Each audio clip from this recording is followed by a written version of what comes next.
Eu quero começar esse vídeo hoje contigo de uma maneira diferente, dando uma opinião que provavelmente alguns vão me cancelar, assim como outros vão concordar.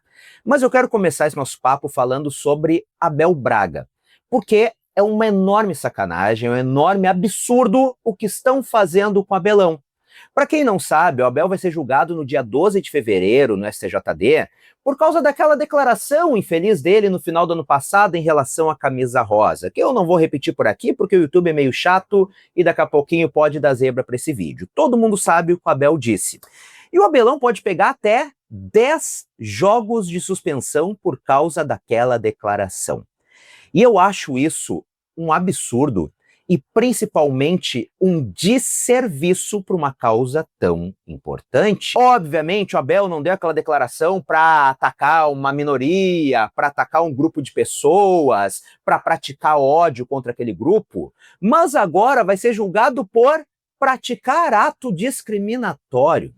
Cara, isso é um absurdo. Nós estamos falando de um senhor de 73 anos de idade, que cresceu numa sociedade completamente diferente. E ainda bem que evoluímos, ainda bem que nós hoje sabemos que muitas coisas que nós normalizávamos não são normais, não são legais, não são certas de ficar falando. Mas o Abel se desenvolveu até hoje, é um senhor numa sociedade completamente diferente, onde esse tipo de declaração não era visto como algo para atacar alguém, mas como uma piada.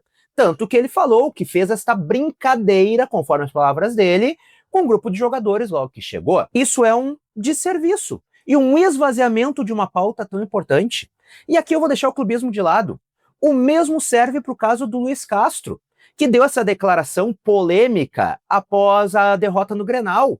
E que muitos estão dizendo, o cara é racista, o cara é preconceituoso. Não é. Ele falou uma expressão que foi normalizada durante décadas para se referir a algo ruim que aconteceu. E todos nós já ouvimos e sim falamos uma declaração dessas em algum momento da vida, sem querer atacar alguém, sem pensar, olha, eu tô falando para atacar alguém que tem uma cor de pele diferente da minha. Óbvio que não. É uma enorme sacanagem isso que estão fazendo. E eu não vou aqui falar que é muito mimimi, blá blá blá, porque vai ter gente extremista que também vai vir querer puxar outros assuntos por aqui, não é a intenção. Mas eu acho uma sacanagem. Enquanto tanta gente, infelizmente, é mau caráter, é canalha, é criminosa e realmente ataca, promove ódio contra estes grupos, taxar o Abel de uma coisa e o Luiz Castro também de outra coisa muito ruim, por causa de declarações de contextos da época em que eles cresceram, que eles se desenvolveram, que eles viraram adultos, que eles tiveram grande parte da vida, é uma sacanagem enorme, eu espero de verdade. Não é porque é do Inter, mas com a STJD, não dê essa punição pro Abel, dê daqui a pouquinho somente uma... Sabe aquele xixi que a gente diz? Olha, cara, tu não pode fazer esse tipo de coisa e blá blá blá blá blá blá blá. Mas, pô, punição é demais, eu acho uma enorme perda de tempo, uma enorme de uma sacanagem, um enorme esvaziamento dessas pautas que sim são tão importantes para a sociedade. Dito isso, vamos dar aquela respirada e vamos falar de futebol, que é o que realmente importa. Começando pelo goleiro Ivan, que deve ser liberado para o Remo, por empréstimo, isso não é uma informação nova, mas eu acho um baita de um erro. Porque assim, o Rocher é titularíssimo do Internacional, mas falhou. E falhou feio no Grenal. Eu acho que isso quer dizer que o Rocher tem que ir para o banco de reservas. Não, não acho. Acho um baita de um goleiro que tem muito a agregar. É uma das lideranças do vestiário colorado. Ponto. Só que hoje o Rocher não tem um bom reserva. O Antony é muito questionável. E o Ivan me parece a melhor opção no banco de reservas do Internacional para substituir o Rocher. E nós estamos falando de um goleiro titular, o goleiro uruguaio, que vem sofrendo muitas lesões. Hoje ele está bem. A gente não sabe como é que vai ser nos próximos jogos, nos próximos meses. E se o Rocher se machuca de novo? Precisa ficar fora um tempão de novo? A gente vai depender do Antony e do guri da base? Eu acho um enorme, um grande erro liberar o Ivan para o Remo.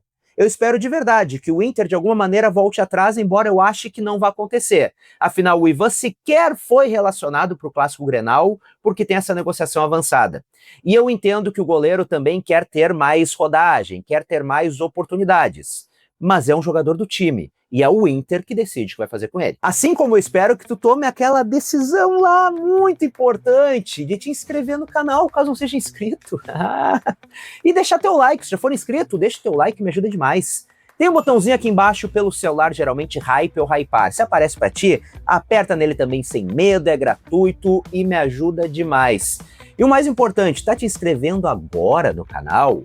Aperta no sininho. Tô apertando ali significa que todo vídeo novo, todo shorts que sair por aqui, tu vai ser notificado, vai aparecer ali pra ti, pra que tu assista em primeira mão, seja um dos primeiros a assistir os conteúdos, tá bom? Bom, voltando, agora eu quero encerrar esse papo contigo falando sobre um ranking polêmico que a ESPN fez nessa segunda-feira. No dia seguinte, a baita vitória e baita atuação do Inter no Grenal.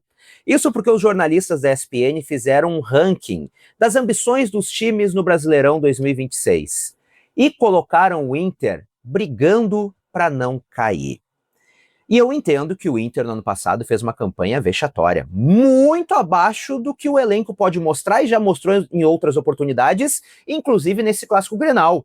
Que tu goste ou não do gauchão, eu sei que o nível é fraco, mas o Grenal, além de um clássico, é um confronto de Série A, e o Inter amassou. O Inter atropelou o Grêmio, um time que fez um grande investimento até agora em contratações, inclusive. Então eu acho completamente fora de noção, completamente sem cabimento colocar o Inter de novo brigando para não cair.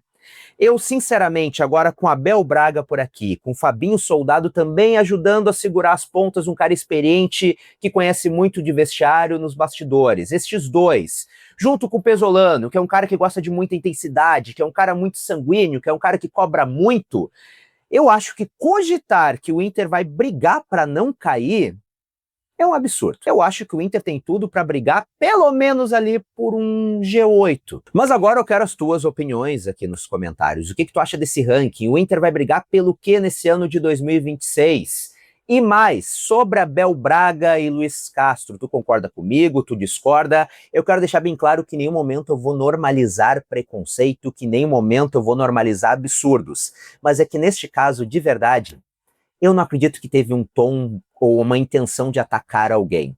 Muito pelo contrário, foram declarações infelizes do meio em que estas pessoas, que são mais velhas, acabaram sendo criadas e que era muito normalizado na época. Mas eu quero saber as tuas opiniões também por aqui. E também te convido a me seguir nas outras redes sociais, vídeos curtos diários. Todos os links estão aqui na descrição. Um grande abraço, até a próxima e tchau, tchau!